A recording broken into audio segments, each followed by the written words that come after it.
Assalomu alaykum, hurmatli yurtdoshlar. Verum Law Firm advokatlik firmasining yuristi Ishqulov Sanjar bo'laman. Bugun hayotimizda hamda amaliyotimizda juda ham ko'p uchraydigan hamda ish beruvchi hamda xodimlarni chalkashtirishga sabab bo'ladigan bir mavzu haqida suhbatlashamiz.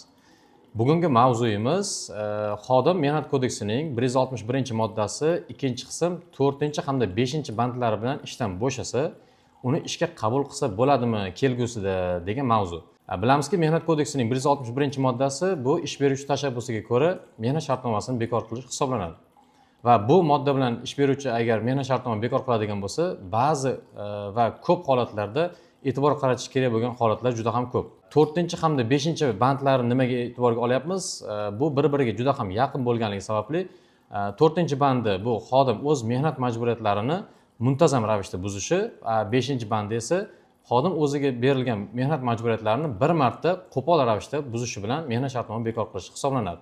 Ushbu moddalar bilan, ya'ni ushbu bandlar bilan deylik, mehnat shartnoma bekor qilinganda xodimni kelgusida ishga qabul qilsa bo'ladimi? Ushbu videoni oxirigacha ko'ring, buni men sizga batafsil tushuntirib beraman.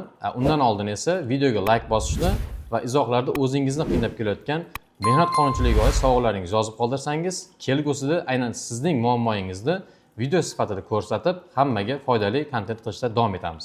Bilamizki, mehnat kodeksining 125-moddasida mehnat shartnomasini bekor qilinganda uning asoslari hamda sabablari mehnat daftarchasiga yozilmaydi. Ya'ni xodim mehnat kodeksining 161-moddasi 2-qism 4 hamda 5-bandlari bilan mehnat shartnomasi bekor qilingan taqdirda ham uning sabablari, asoslari mehnat daftarchasiga kiritilmaydi hamda yozilmaydi.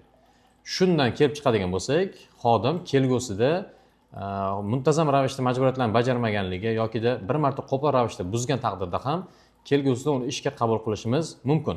Lekin qonunchiligimizda ayrim istisno holatlar ham mavjud. Masalan, Maktabgacha ta'lim va tarbiya to'g'risidagi qonunning 44-moddasiga asosan ilgari o'zining aybli harakatlari bilan mehnat shartnomasi tugatilgan maktabgacha ta'lim va tarbiya tizimi organlari va tashkilotlarining rahbarlik lavozimlariga ishga tayinlanishi mumkin emas. Ya'ni bu nima degani? Agar xodim mehnat kodeksi 161-moddasi 4 hamda 5-bandlari bilan ishdan bo'shaydigan bo'lsa va ya'ni mehnat shartnomasi bekor qilinadigan bo'lsa, maktabgacha ta'lim va tarbiya tizim organlarining rahbarlik lavozimlariga uni ishga qabul qilib bo'lmaydi. Boshqa holatlarda esa ishga qabul qilish mumkin. Faqatgina ushbu moddada rahbarlik lavozimiga tayinlanishi mumkin emas deb aniq ko'rsatib qo'yilgan, lekin rahbarlik lavozimidan boshqa xodimlarni ishga qabul qilish mumkin.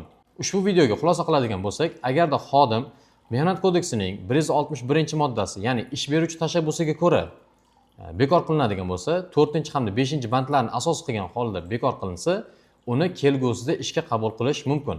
Lekin ba'zi bir istisno holatlar mavjud. Ushbu istisno holatlarda malakali yurist hamda advokatlar bilan maslahat qilishingizni so'raymiz. Agarda sizga malakali advokatlar hamda yuristlar xizmati kerak bo'ladigan bo'lsa, bizga murojaat qiling va biz sizga yordam beramiz. Ushbu videoni barcha tanishlaringizga yuborib qo'ying, ular ham bundan xabardor bo'lib qolsin.